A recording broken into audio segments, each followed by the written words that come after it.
जय श्री कृष्णा मित्रों। मैं हूँ सपना गोयल।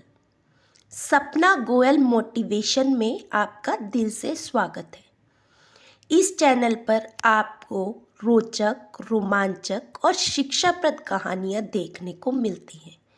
यदि आप मेरे चैनल पर पहली बार आए हैं तो चैनल को सब्सक्राइब कर लीजिए और वीडियो अच्छी लगे तो like, share, comment and forward करना बिल्कुल ना भूलिएगा।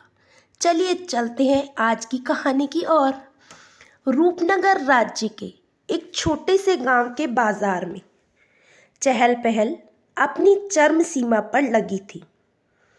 लोगों की आवाजाही और दुकानों पर हो रही बातचीत से बाजार का माहौल जीवंत था।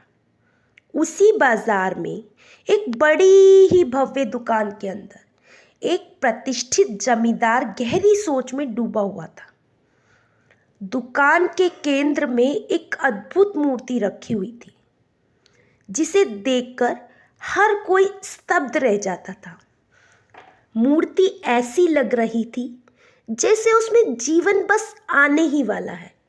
उसकी कारीगरी इतनी बारीक थी कि हर कोई उस मूर्ति की चमत्कार की तरह देखता था। उस पर उकेरी गई हर रेखा, हर छवि, उसकी भव्यता उस कारीगर के हुनर की कहानी खुद बयान कर रही थी। तभी वहां पर एक व्यापारी आया। व्यापारी ने बड़े ही तहे दिल से कहा, वाह, ऐसी मूर्ति तो आज तक हमने कभी नहीं देखी। ऐसी नक्काशी, ऐसी खूबसूरती मैंने पहली बार देखी है। ये तो सचमुच अद्भुत है। मूर्ति की कारीगरी और इसका सौंदर्य शब्दों से परे है। जमींदार ने उसकी ओर मुस्कुराते हुए देखा और फिर बोला, लगता है कि आप भी एक समझदार व्यक्ति हैं। क्या व्यापारी हैं? व्यापारी ने सिर हिलाते हुए कहा, हाँ, बिल्कुल सही पहचाना आपने।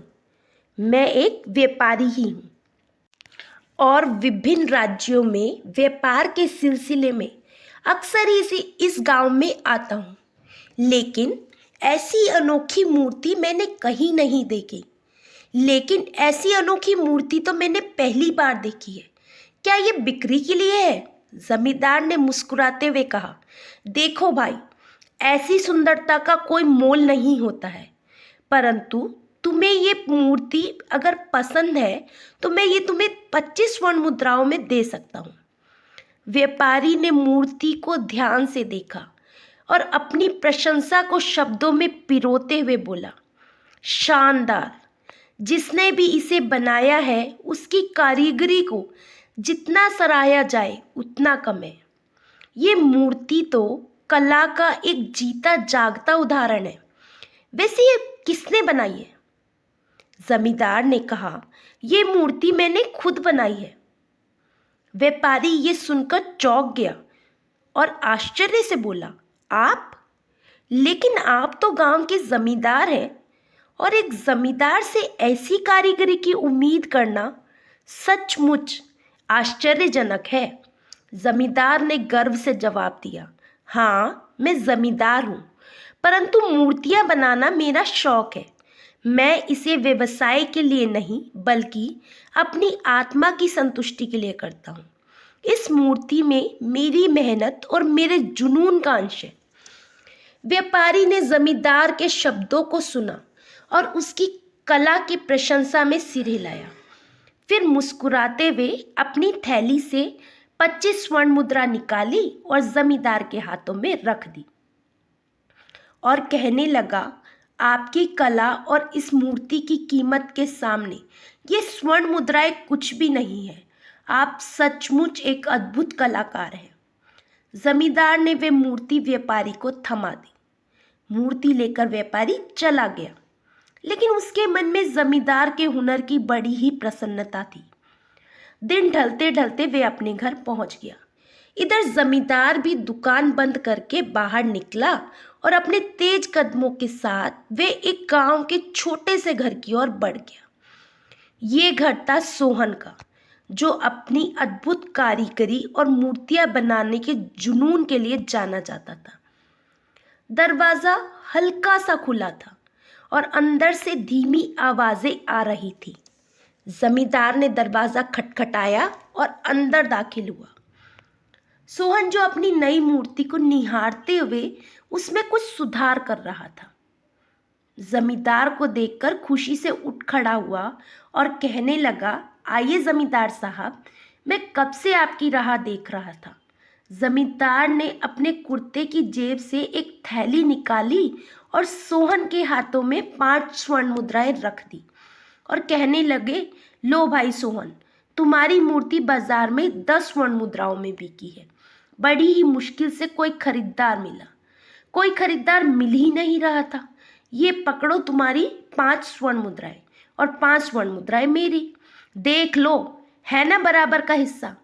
सोहन ने थैली को हाथ में ले लिया और पहले तो चौंक गया, फिर जमींदार से कहा, जमींदार साहब, मैंने वह मूर्ति अपनी पूरी और मेहनत और कला से बनाई थी। वह तो देखने में कहीं अधिक कीमती लग रही थी। क्या इतना ही उसका मूल्य था? जमींदार ने मुस्कुराते हुए सोहन को समझाने की कोशिश की। देखो सोहन, बाजार में कला का मोल सिर्फ उसकी सुंदरता से नहीं, बल्कि उसकी मांग और कारीगरी की प्रतिष्ठा से तय होता है।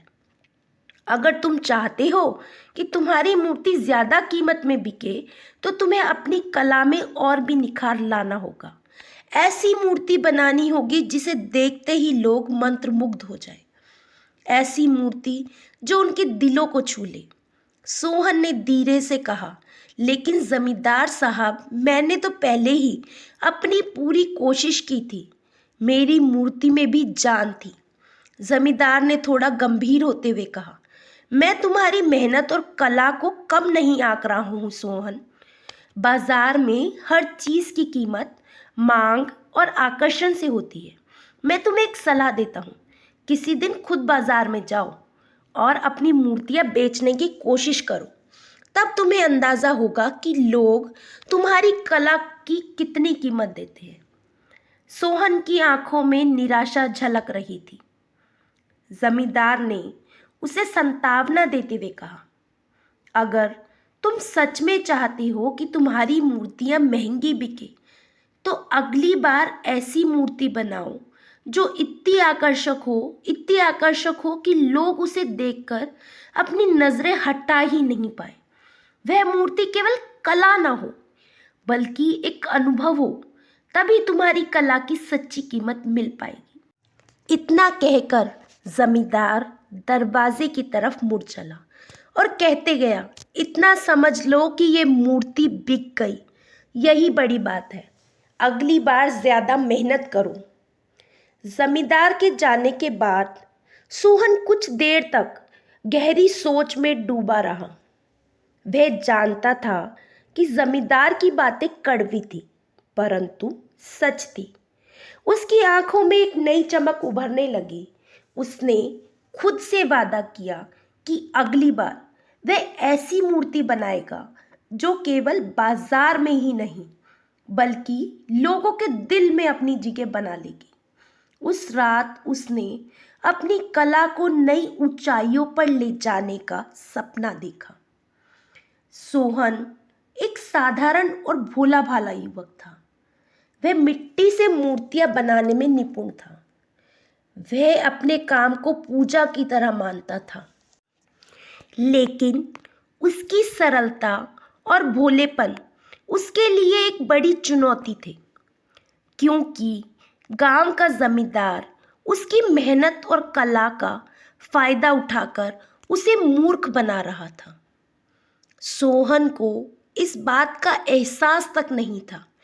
एक दिन जब सूरज पहाड़ियों के पीछे डूब रहा था और आसमान के रंगों में गुलाबी और सुनहरी आभा थी, सोहन ने अपने छोटे से मिट्टी के घर के बाहर बैठकर खुद से कहा, हे भगवान, इस बार मैं ऐसी मूर्ति बनाऊंगा कि जो भी उसे देखेगा उसके हृदय में प्रेम उमड़ जाएगा। उसके चेहरे पर उत्साह और आंखों में चमक थी। यह कहकर वह अपने काम में जुट गया। वह मिट्टी को प्यार से गूंथता, उसे आकार देता और उसमें अपनी आत्मा डाल देता। इधर हवेली के भीतर जमींदार ने अपनी बेटी पुष्पा को आवाज दी, पुष्पा इधर आओ, ये लो 20 स्वर्ण मुद्राएं, इसे अलमारी में रख दो। पुष्पा, जो अपने पिता की हर काम में उनकी मदद करती थी, स्वर्ण मुद्राएं लेते हुए पिता से बोली, पिताजी मैं कुछ पूछना चाहती हूँ। जमींदार ने कहा, पूछो, क्या पूछना चाहती हो? पुष्पा ने धीमे और डरती हुई आवाज में कहा, पिताजी आप सोहन के साथ अन्याय कर रहे हो। वह भोला भाला है, लेकिन उसकी मेहनत और कला अनमोल है। आप उसे बार बार धोखा क्यों देते हो? जमींदार हंस पड़ा, अरे पुष्पा, इसे भोलापन नहीं कहते हैं, इसे मूर्खता कहते हैं। मैंने सोहन से बड़ा मूर्ख इस संसार में कोई नहीं देखा। पुष्पा कहने लगी, पिताजी अब विश्वास करिए, जो आप उसके साथ करते हैं ये गलत है। जमींदार ने व्यंग्य से कहा, पुष्पा ये विश्वास नहीं अंधविश्वास है। और तुम फिर से उसकी तारीफ करने लगी। तुम्हारी आदत से मैं परेशान हो गया हूँ। मैं जानता हूँ कि तुम मन ही मन उसे पसंद करती हो, लेकिन मेरी बात कान खोलकर सुन लो। मैं तुम्हारा विवाह उस गरीब मूर्तिकार से कभी नहीं करूँगा।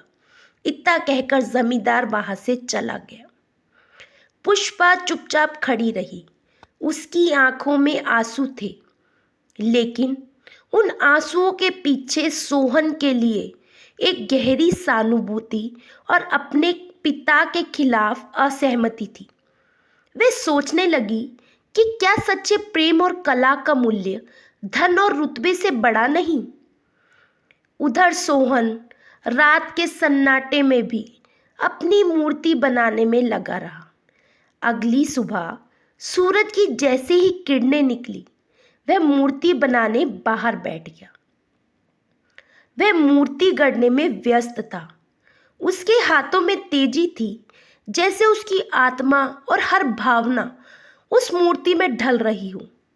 तभी जमींदार उसकी कुटिया के पास पहुंचा और कहने लगा, सोहन आज कौन सी मूर्ति बना रहे हो?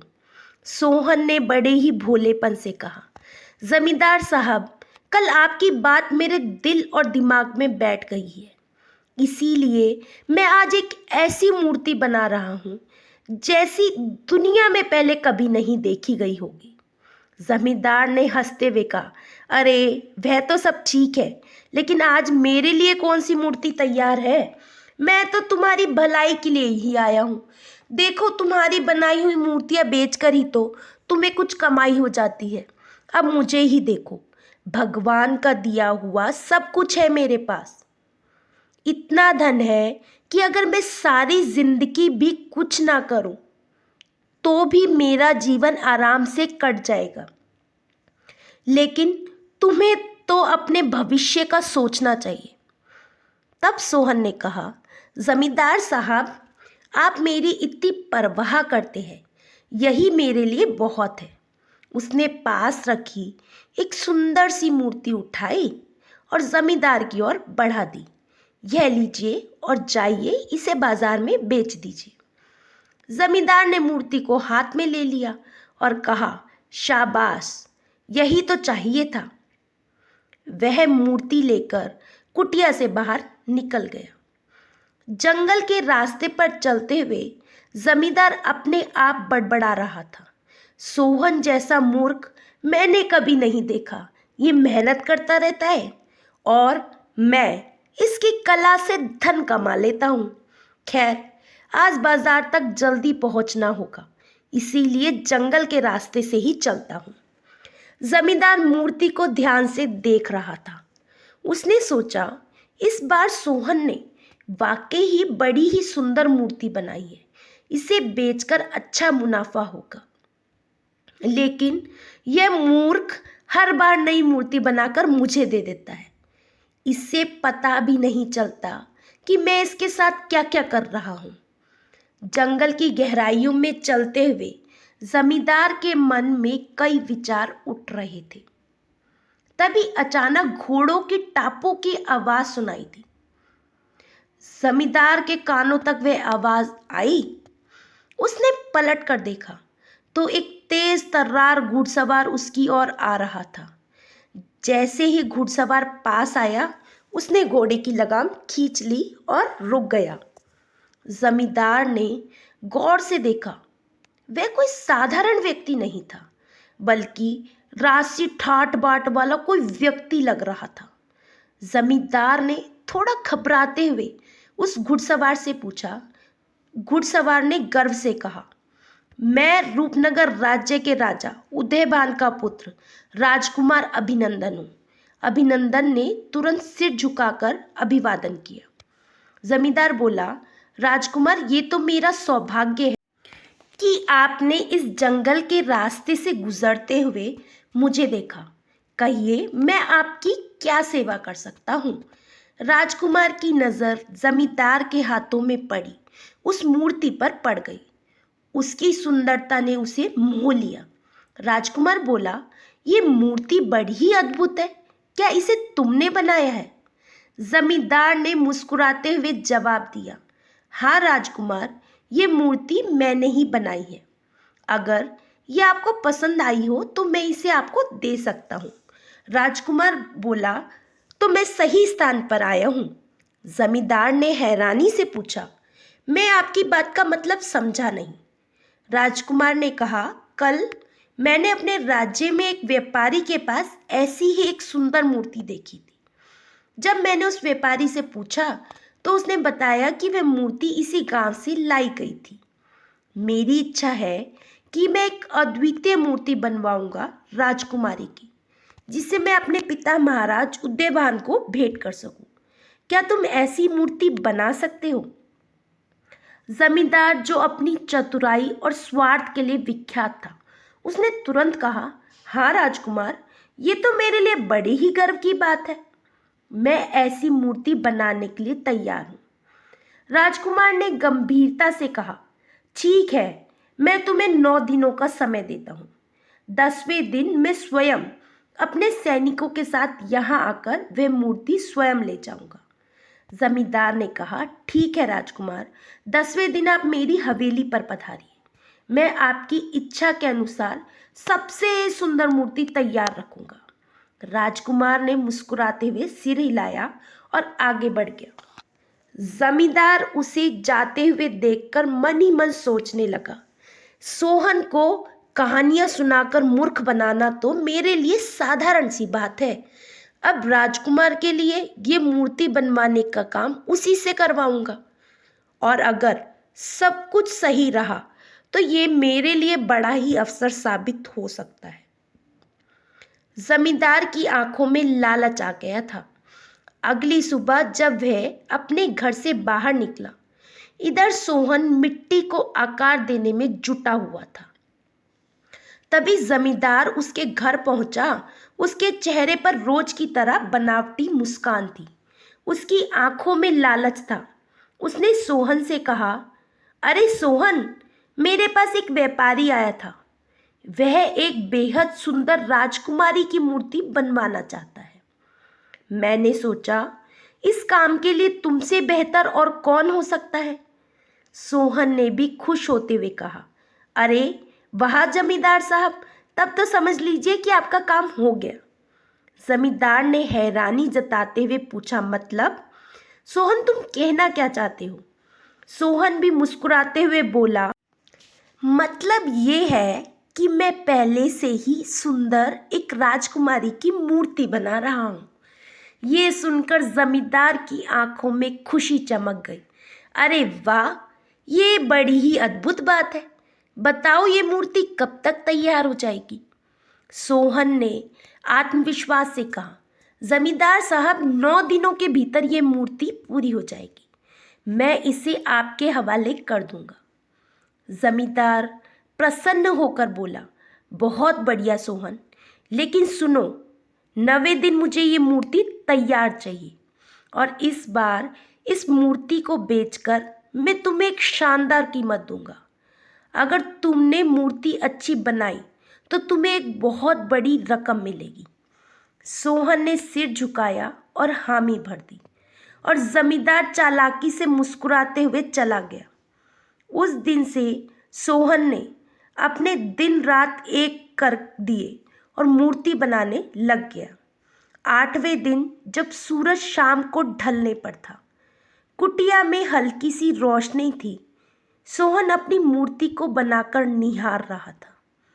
मूर्ति इतनी सुंदर थी कि उसे देखना एक सपने जैसा लग रहा था। सोहन बैठा मन ही मन बड़बड़ा रहा था, अरे मुझे तो यकीन ही नहीं हो रहा कि ये मूर्ति मैंने अपने हाथों से बनाई है। ये बिल्कुल असली लग रही है। ये मिट्टी की जीती जागती राजकुमारी है। तभी जमींदार वहां पर पहुंच गया। उसने मूर्ति पर नजर डाली। उसका मुंह आश्चर्य से खुल गया और कहने लगा, वाह सोहन, वाह, तूने गजब की दरियादिली दिखाई है। क्या बात है, तुमने तो वाकई ही गजब की मूर्ति बनाई है। सोहन, ये मूर्ति देखकर मेरा दिल खुश हो गया। तुम सच में एक महान कलाकार हो। चलो अब इसे मुझे दे दो, मैं इसे बाजार में ले जाऊंगा और तुम्हारे लिए एक बहुत ही अच्छी कीमत भी लेकर आऊंगा। सोहन ने मूर्ति को प्यार से देखा, जैसे वह उसे छोड़ना ही नहीं चाहता हो, लेकिन उसने जमींदार पर भरोसा करते हुए उसे मूर्ति सौंप दी। जमींदार साहब उसे लेकर आगे बढ़ गए। जमींदार ने सोहन की बनाई हुई अद्भुत मूर्ति को हवेली के सबसे सुरक्षित कमरे में रखवा दिया। वह इस मूर्ति को देखकर अपने आप पर इतरा रहा था। अपनी बेटी पुष्पा के पास पहुंचा और कहने लगा, देखो पुष्पा, इस मूर्ति को इस बार तो सोहन ने कमाल ही कर दिया है। इतनी सुंदर मूर्ति मैंने आज तक नहीं देखी। पुष्पा ने भी मूर्ति को ध्यान से देखा और हैरान हुई प्रशंसा के भाव से बोली, पिताजी, सच में यह मूर्ति बहुत ही सुंदर है, बहुत ही अच्छी है। लेकिन क्या आप जानते हैं कि ये सोहन की कड़ी मेहनत का नतीजा है? क्या आपको ये बात सोहन को नहीं बतानी चाहिए? और उस राजकुमार को भी ये सच जानने का अधिकार है कि ये मूर्ति किसने बनाई है। जमींदार ने अपनी बेटी की बात को सुनकर हंसते हुए कहा, पुष्पा, तुम भी कितनी भोली हो। गलती से भी राजकुमार के सामने ये बात मत बोल देना कि मूर्ति सोहन ने बनाई है। मैंने राजकुमार से साफ कह दिया है कि ये मूर्ति मैंने बनाई है और ये बात वहीं तक रहनी चाहिए, समझी? पुष्पा के चेहरे पर डर का भाव था, लेकिन उसने कुछ नहीं कहा। वह जानती थी कि उसके पिता कितने स्वार्थी और चालाक हैं। जमींदार और पुष्पा के संवाद को खिड़की के बाहर छुपा एक व्यक्ति सुन रहा था।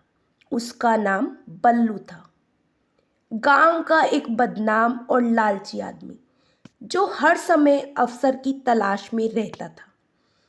उसकी आंखें मूर्ति पर टिक गई थी और उसकी आंखों में भी लालच आ गया था। बल्लू ने मन ही मन सोचा, अगर मैं इसे चुरा लूं और रूपनगर राज्य में जाकर बेच दूं तो मुझे बहुत बड़ी रकम मिल सकती है। बल्लू ने मन ही मन एक योजना बना ली कि आज रात जब सब लोग सो जाएंगे तब मैं इस मूर्ति को चुरा लूंगा, फिर इसे बेचकर मेरी किस्मत बदल जाएगी।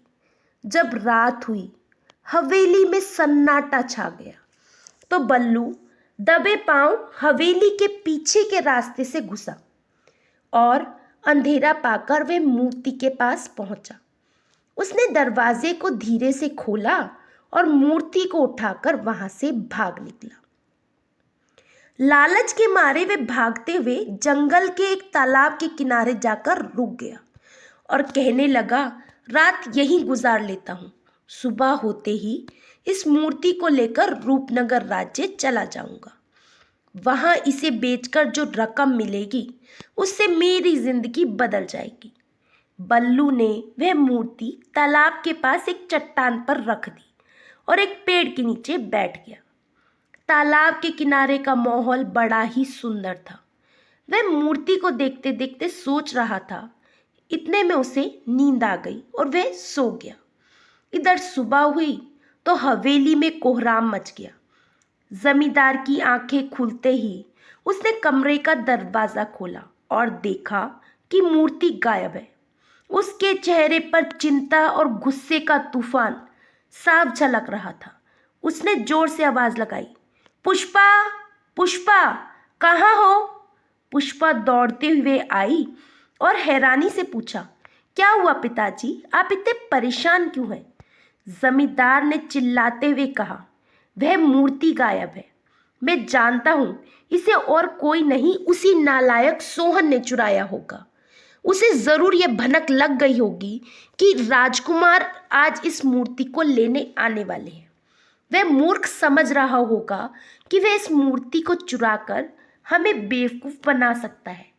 पुष्पा ने संकोच भरे स्वर में कहा, पिताजी ऐसा क्यों बोलते हो? सोहन ऐसा क्यों करेगा? उसने तो ये मूर्ति अपनी मेहनत से बनाई थी। लेकिन जमींदार अब कुछ भी सुनने को तैयार नहीं था। वह गुस्से से भरा हुआ था और मूर्ति गायब होने से बुरी तरीके से घबराया हुआ भी था। इसी बीच हवेली के दरवाजे पर सैनिक आ पहुंचे। सैनिकों की आवाज सुनाई देने लगी। राजकुमार अभिनंदन अंदर आए। उनको देखकर जमींदार को घबराहट सी होने लगी। राजकुमार ने कहा, जमींदार साहब, हम आ गए हैं, बताइए वह मूर्ति तैयार है? जमींदार ने हकलाते हुए कहा, क्षमा करें राजकुमार, मैं मूर्ति कल रात तैयार कर चुका था। लेकिन क्या? राजकुमार ने क्रोध भरे स्वर में कहा। जमींदार ने झुकते हुए कहा, मूर्ति अब यहाँ नहीं है। लगता है कि कोई इसे रात में चुरा ले गया है। मुझे नहीं पता ये कैसे हुआ। मैं पूरी तरीके से शर्मिंदा हूँ। कृपया मुझे क्षमा कर दे। जमींदार की बात सुनते ही राजकुमार गुस्से से भर गया। अपनी तलवार की म्यान पर हाथ रखते हुए उसने कहा, क्या बकवास कर रहे हो? तुम्हारे पास केवल एक काम था और वह भी तुमने सही से नहीं किया। क्या तुम जानते हो यह मूर्ति मेरे पिताजी को भेंट स्वरूप देनी थी? कितनी महत्वपूर्ण थी। क्या तुम मुझे और मेरे राज्य को अपमानित करना चाहते हो? जमींदार ने गिड़गिड़ाते हुए कहा, राजकुमार जी, मेरी बात का विश्वास कीजिए। मैं झूठ नहीं बोल रहा हूँ। मैं मूर्ति को जल्दी से जल्दी ढूंढने का प्रयास करूँगा। कृपया मुझे थोड़ा समय दीजिए। राजकुमार ने गुस्से में कहा, अब मेरी बात को ध्यान से सुनो। मेरे पिता इस समय जंगल की गुफा में सैनिकों के साथ ठहरे हुए हैं। मैं भी वहीं पर रह रहा हूँ। तुम्हारे पास केवल कल तक का समय है। मुझे कल तक किसी भी हालत में वह मूर्ति चाहिए। अगर कल तक मुझे वह मूर्ति ना मिली तो वह तुम्हारी जिंदगी का आखिरी दिन होगा, समझे?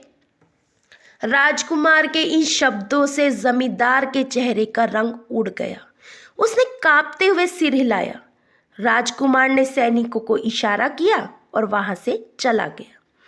जमींदार इधर घबराया हुआ सोच रहा था कि अगर मूर्ति ना मिली तो क्या होगा। राजकुमार सच में मुझे मरवा देंगे, और अगर मूर्ति वापस मिल भी गई तो क्या? राजकुमार को ये पता चल जाए कि ये मूर्ति मैंने नहीं बल्कि सोहन ने बनाई थी। इधर जमींदार सोहन के बारे में सोच रहा था, लेकिन वह नियति नहीं जानता था कि नियति ने उसके लिए और सोहन के लिए पहले से ही कुछ अलग तय कर रखा था। जमींदार के मन में उथल पुथल मची हुई थी और दूसरी ओर बल्लू तालाब के किनारे मूर्ति के साथ बैठा था। उसे अपने सपनों की दौलत मिलने का इंतजार था। सुबह का समय था, लेकिन सोहन के घर पर अचानक भीड़ इकट्ठी होने लगी थी। जमींदार गुस्से से भरा लोगों को लेकर सोहन के घर पहुंचा। सोहन, जो सदा की भांति अपनी मूर्तियां बनाने में व्यस्त था, दरवाजे पर इतनी भीड़ देखकर वह घबरा गया। उसने घबराते हुए कहा, क्या हुआ जमींदार साहब, इतनी सुबह सुबह यहाँ क्यों आए हैं? जमींदार ने गुस्से में चीखते हुए कहा, बहुत भोला बनता है। अब ज्यादा भोला बनने की जरूरत नहीं है। जल्दी से बता दे कि वह मूर्ति कहाँ है। सोहन पूरे तरीके से असमंजस में पड़ गया। उसने डरते हुए पूछा, कौन सी मूर्ति जमींदार साहब? मुझे कुछ समझ में नहीं आ रहा। जमींदार ने उसकी बात काटते हुए कहा, अरे वही मूर्ति जिसे तुमने इतनी मेहनत से बनाया था। मैंने उस मूर्ति का सौदा राजकुमार अभिनंदन से किया था, लेकिन कल रात मेरी हवेली से वह मूर्ति चोरी हो गई और मुझे पूरा यकीन है कि उसे तुमने ही चुराया है। सोहन ने हैरान होकर कहा, जमींदार साहब, आपने तो कहा था कि मूर्ति का सौदा आपने किसी व्यापारी से किया है, और रही बात चोरी की, तो मैं ऐसा क्यों करूंगा? जमींदार मुस्कुराते हुए गांव वालों की तरफ मुड़ते हुए कहा, देखो भाइयों देखो, इसे नमक हराम को। मैं इसकी बनाई गई मूर्तियों को जैसे तैसे बाजार में बेचता था ताकि इसका घर चल सके, और इसने क्या किया? इसने मेरी मदद का बदला मेरी ही मूर्ति चुरा कर दिया है। भीड़ में खड़े एक व्यक्ति ने सोहन की ओर इशारा करते हुए कहा, सुनो सोहन, अगर तुम्हारी वजह से जमींदार साहब को राजकुमार ने कुछ नुकसान पहुंचाया तो हम सारे गांव वाले मिलकर तुम्हें तुम्हारे घर से धक्के मारकर बाहर निकाल देंगे। सोहन की आंखों में आंसू छलक गए। वह गिड़गिड़ाते हुए बोला, मेरा यकीन कीजिए, मैंने ऐसा कुछ भी नहीं किया है। मैंने वह मूर्ति नहीं चुराई। मैं आखिर ऐसा क्यों करूंगा? मेरी मेहनत से बनी चीज पर मैं खुद ही क्यों कलंक लगाऊंगा? लेकिन जमींदार ने उसकी बात को अनसुना कर दिया और कठोर आवाज में कहा, मैं कुछ नहीं जानता, मुझे कल तक वे मूर्ति चाहिए। अगर वह मूर्ति ना मिली तो ये समझ लो, तुम्हारा और तुम्हारे घर का बचना नामुमकिन है। इतना कहकर जमींदार गांव वालों को इशारा करते हुए वहां से निकल गया। सोहन चिंता में पड़ा हुआ सोच रहा था, आखिर मेरी मेहनत और ईमानदारी का ये कैसा फल मिल रहा है? जमींदार के शब्द उसके कानों में गूंज रहे थे। वह सोच रहा था, मैं तो बेकसूर हूं, मेरी ही बनाई मूर्ति का मुझे ही चोर बना दिया गया है। अब क्या होगा? और अगर मूर्ति ना मिली तो क्या वाकई गांव वाले और जमींदार मेरे खिलाफ हो जाएंगे? उधर जमींदार अपनी चालबाजी से संतुष्ट था। उसे यकीन था कि सोहन को इस जुर्म में फंसाकर वह अपनी जान बचा लेगा। सोहन अपनी झोपड़ी के एक कोने में सिर झुकाए बैठा था। आंखों के आंसू थमने का नाम नहीं ले रहे थे। वह खुद ही बुदबुदा रहा था, हे भगवान, ये कैसा अन्याय है? अब मैं क्या करूं? एक रात में मैं दूसरी मूर्ति बना भी नहीं सकता हूं। मेरा विश्वास सब मिट्टी में मिल गया है। अब तो मेरी जिंदगी खत्म है।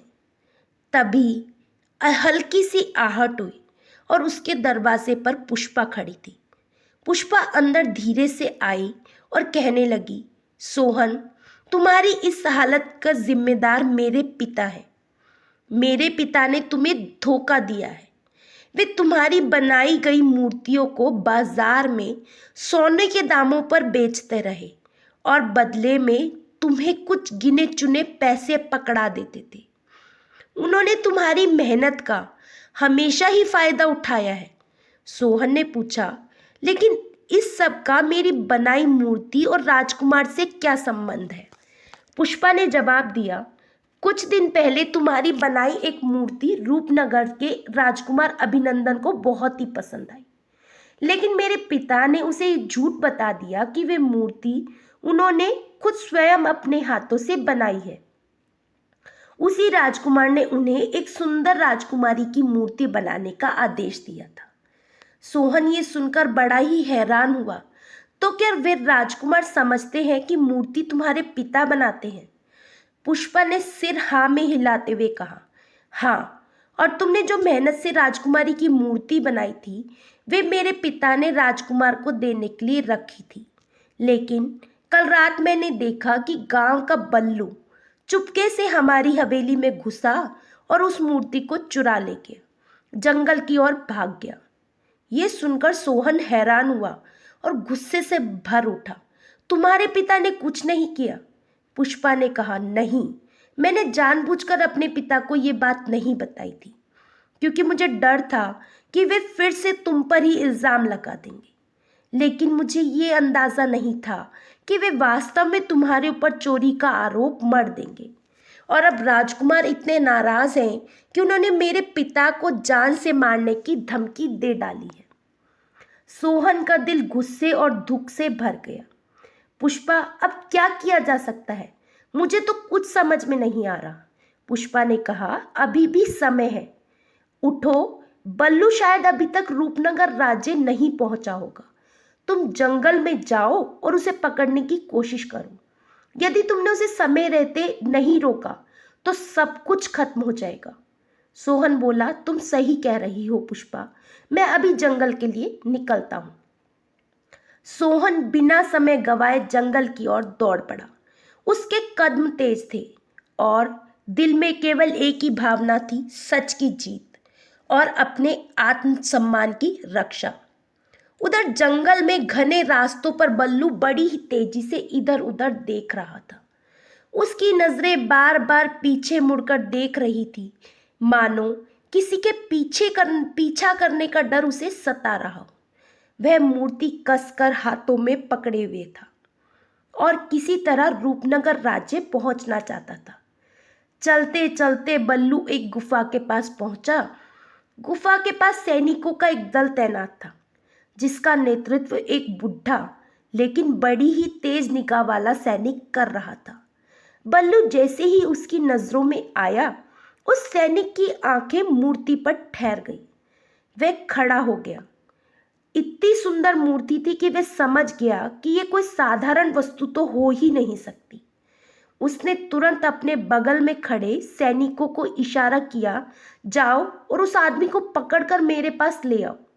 सैनिक तेजी से गए और बल्लू को पकड़कर सैनिक के पास ले आए। सैनिक ने बल्लू को गंभीरता से देखा और कहा, ये मूर्ति तुम्हारे पास कैसे आई? सही सही बताओ, वरना सजा के लिए तैयार रहो। बल्लू डर से कांपते हुए घुटनों के बल गिर पड़ा और कहने लगा, मुझे माफ कर दीजिए साहब, मैं एक व्यापारी हूँ। मैंने ये मूर्ति कल रात जमींदार की हवेली से चुराई थी। लालच में आकर मैं ये काम गलती से कर बैठा। कृपया करके मुझे ये छोड़ दीजिए। सैनिक बल्लू की बात को सुनकर सोचने लगे कि इस मूर्ति के पीछे जरूर कोई बड़ी कहानी छिपी है। तभी अचानक झाड़ियों के बीच से एक आवाज आई, रुको रुको। सबकी नजरें उस दिशा में मुड़ गई। एक थका हुआ लेकिन सोहन का चेहरा सामने आया। वह मूर्ति की ओर इशारा करते हुए बोला, ये मूर्ति मैंने बनाई है। मैंने इसे मेहनत और लगन से बनाया है और जमींदार को दिया था, लेकिन कल रात इसने चोरी कर ली। ये मूर्ति मेरी है। सोहन की बात सुनकर सैनिक स्तब्ध हो गए। उसने मूर्ति को गौर से देखा, फिर सोहन से कहा, तुम्हारी बातों में सच्चाई नजर आ रही है, लेकिन ये मामला इतना सरल नहीं है। ये मूर्ति राजकुमार अभिनंदन के लिए बनाई गई थी, इसलिए तुम्हें और इस चोर दोनों को महाराज के सामने ले जाना होगा। वही इस बात का निर्णय करेंगे कि सच क्या है। फिर उस सैनिक ने सोहन और उस चोर को दरबार में ले आए। ये दोनों अंदर पहुंचे तो महाराज और राजकुमार अभिनंदन वहीं पर खड़े थे। राजकुमार अभिनंदन की नज़र मूर्ति पर जम गई। जैसे ही राजा की नज़र उस मूर्ति पर पड़ी तो उनका चेहरा भावनाओं से भर उठा। वे चहकते हुए बोले, ये तो मेरी पुत्री राजकुमारी चंद्रा की मूर्ति है। हूबहू ऐसी ही थी मेरी बेटी, जो वर्षों पहले इस जंगल के पास से लापता हो गई थी। राजा की आवाज में गहरा दुख और विस्मय था। गुफा में खड़े सभी लोग राजा की बात सुनकर चौंक गए। अचानक राजकुमार अभिनंदन ने आगे बढ़कर कहा, पिताजी, ये मूर्ति उस गांव के जमींदार ने बनाई है। जमींदार का कहना है कि ये मूर्ति उसकी हवेली से चोरी हो गई थी। मेरा मानना है कि ये दोनों ही चोर हैं और मूर्ति को लेकर भागने की कोशिश कर रहे थे। राजकुमार के शब्दों का बड़ा ही गंभीर असर महाराज पर हुआ। तभी सोहन, जो अब तक चुपचाप खड़ा था, साहस जुटाकर बोला, महाराज क्षमा करें, राजकुमार क्षमा करें, लेकिन ये बिल्कुल सच नहीं है। ये मूर्ति मैंने बनाई है। मैंने इसे जमींदार को बेचने के लिए दिया था, लेकिन मुझे बाद में पता चला कि जमींदार मेरी मेहनत को कौड़ियों के भाव खरीद कर सोने के दामों में बेचता था। ये मूर्ति भी उसी ने आप तक पहुंचाने के लिए मुझसे ली थी, परंतु कल रात बल्लू ने इसे जमींदार की हवेली से चुरा लिया था। तब राजा ने कहा, तुम सही कह रहे हो कि यह मूर्ति तुमने बनाई है, लेकिन बिना मेरी पुत्री को देखे तुमने हूबहू उसकी मूर्ति कैसे बना ली? ये असंभव है। सोहन ने सिर झुकाते हुए उत्तर दिया, महाराज, मैंने ये मूर्ति अपनी कल्पना के आधार पर बनाई थी। जमींदार ने मुझसे एक सुंदर राजकुमारी की मूर्ति बनाने को कहा था। मैंने बस अपनी कला और ईश्वर की प्रेरणा से इसे गढ़ा। उसकी बातें सुनकर राजकुमार क्रोधित होते हुए बोले, पिताजी, ये झूठ बोल रहा है। ये मूर्ति जमींदार ने बनाई है। जमींदार ने मुझे ये बताया था और उसने ही इसे हमें देने का वादा भी किया था। तब राजा ने आदेश दिया कि अगर जमींदार ने ये मूर्ति बनाई है तो उसे यहाँ पर लाया जाए। मुझे सच्चाई का पता करना है। जाओ सैनिकों, जमींदार को तुरंत पकड़कर मेरे सामने प्रस्तुत करो। सैनिक तुरंत तेजी से गुफा से बाहर निकले और राजा के सामने जमींदार को पकड़कर ले आए। जमींदार भयभीत था, लेकिन अपने झूठ को सच साबित करने के लिए तैयार था। राजकुमार अभिनंदन ने गंभीरता भरे स्वर में जमींदार से कहा, यह बताओ कि यह मूर्ति वही है जो तुम्हारे घर से चोरी हो गई थी? जमींदार ने सहमति में सिर हिलाते हुए कहा, हाँ राजकुमार, ये वही मूर्ति है। तभी सोहन, जो वहां खड़ा था, बोल पड़ा, ये मूर्ति मैंने बनाई है। मैंने इसे अपनी कल्पना और मेहनत से गढ़ा है। राजकुमार का चेहरा कठोर हो गया। उन्होंने जमींदार की ओर देखा और कहा, तुमने मुझे बताया था कि ये मूर्ति तुम्हारे द्वारा बनाई गई है। सही सही बताओ, ये मूर्ति आखिर किसने बनाई है? जमींदार ने थोड़ी हिचकिचाहट से कहा, राजकुमार, इसमें कोई संदेह नहीं है कि यह मूर्ति मैंने ही बनाई है। सोहन झूठ बोल रहा है। दरअसल ये मेरी मूर्ति हवेली से चोरी हुई थी और ये चोर है। तभी सोहन ने दृढ़ता से उत्तर दिया, नहीं महाराज, ये जमींदार झूठ बोल रहा है। ये मूर्ति मेरी बनाई हुई है और मैंने इसे अपने मन की प्रेरणा से बनाया है। राजा उदयभान तब कठोर आंखों से जमींदार को देखते हैं और घूरते हुए बोलते हैं, तुम कह रहे हो कि ये मूर्ति तुमने बनाई है? इसका मतलब तुमने मेरी पुत्री को देखा है। बताओ मेरी बेटी कहाँ है? और अपनी बहन राजकुमारी चंद्रवर्धन का नाम सुनते ही राजकुमार की तलवार म्यान से बाहर आ गई। उन्होंने गुस्से से जमींदार को घूरते हुए कहा, चुपचाप सच बताओ, कहाँ है मेरी बहन? जमींदार का चेहरा सफेद पड़ गया। उसने कांपते हुए कहा, मुझे क्षमा करें राजकुमार, ये सच है कि सोहन सही कह रहा है। इस मूर्ति को मैंने नहीं बल्कि सोहन ने बनाया है, लेकिन मैं हमेशा से सोहन को धोखा देता आया हूँ। इसकी बनाई मूर्तियाँ बेचकर मैंने बहुत सा धन कमाया, लेकिन उसे कभी भी कुछ भी नहीं बताया। जमींदार के मुख से सच्चाई को सुनकर राजकुमार और वहां पर सभी लोग स्तब्ध हो गए। तभी अचानक मूर्ति के चारों ओर रंग बिरंगी किरणें फैलने लगी। देखते ही देखते वह मूर्ति सजीव हो गई और उसमें से राजकुमारी चंद्रा प्रकट हो गई। उनकी उपस्थिति इतनी दिव्य और भव्य थी कि वहां मौजूद हर कोई आश्चर्य में पड़ गया। राजकुमार ने आश्चर्यचकित होकर पूछा, बहन, तुम मूर्ति में कैसे परिवर्तित हो गई थी? राजकुमारी ने भारी स्वर में उत्तर दिया, भैया, ये एक लंबी कहानी है। एक दिन मैं जंगल में घूम रही थी, तभी मेरी उपस्थिति से एक तपस्वी की तपस्या भंग हो गई थी। क्रोधित होकर उनने मुझे श्राप दिया कि मैं अदृश्य हो जाऊंगी और कोई मेरी आवाज़ भी नहीं सुन सकेगा। मैं उनके सामने फूट फूट कर रोई। मेरी हालत देखकर तपस्वी को मुझ पर दया आ गई। उन्होंने कहा कि जब कोई अद्वितीय मूर्तिकार अपनी कल्पना से मेरी हूबहू मूर्ति बनाएगा और वह मूर्ति इसी गुफा में वापस आएगी, तब मैं अपने असली रूप में लौट आऊंगी। फिर राजकुमारी ने सोहन की ओर देखा और कहा, आज तुम्हारी कला और सच्चाई के कारण मैं मुक्त हो पाई हूँ। तुम्हारा धन्यवाद। सोहन ये सुनकर भावुक हो गया। राजकुमार ने उसे गले से लगाते हुए कहा, तुम केवल एक मूर्तिकार नहीं हो, तुमने एक राजकुमारी को उसके श्राप से मुक्त किया है। ये तुम्हारा पराक्रम है। इधर जमींदार शर्म से सिर झुकाए खड़ा था। राजकुमार ने कठोर स्वर में जमींदार से कहा, तुम्हारे पापों की सजा तुम्हें अवश्य मिलेगी। राजा उदयभान ने वर्षों के बाद अपनी खोई हुई पुत्री चंदा को अपने सामने देखा तो उसकी आंखें खुशी से छलक पड़ी। उन्होंने उसे गले से लगा लिया और वर्षों का सारा दुख जैसे एक ही पल में सिमट गया। राजमहल के लोग इस मिलन को देखकर भाव विभोर हो गए। उसी समय जमींदार की पुत्री पुष्पा ने अपने पिता की ओर देखा और कहा, पिताजी, मैंने आपसे पहले ही कहा था कि सोहन के साथ अन्याय मत कीजिए। सच्चाई कभी भी छुपती नहीं है। आज आपको अपनी करनी का परिणाम भुगतना पड़ा। देखिए, झूठ और धोखे का अंत हमेशा बुरा ही होता है।